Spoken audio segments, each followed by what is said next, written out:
Brazil আর্জেন্টিনাকে নিয়ে যতজন মানুষ পোস্ট করছে আর স্টোরি মারছে, ফিলিস্তিনকে নিয়ে এতজন মানুষ একটা পোস্টও করে নাই। এটা থেকেই বোঝা যায় আমরা কেমন দরের মুসলমান। ব্রাজিল এবং আর্জেন্টিনা উভয় ফিলিস্তিনের শত্রু, ইসরায়েলের বন্ধু। তাই আমি একজন মুসলমানের সন্তান হয়ে কখনোই এই দুই দলের কারোরই সাপোর্ট করতে পারি না। মনে রেখো, তুমি যে দলের সাপোর্ট করবা তোমার সেই দলের সাথে হাসর নসর হবে।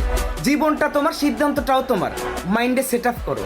ব্রাজিল আর্জেন্টিনার সাপোর্ট কইরা ইসরায়েলের সমর্থ হবা, নাকি এই দুই দলকেই বয়কট কইরা ফিলিস্তিনের পাশে দাঁড়াবা?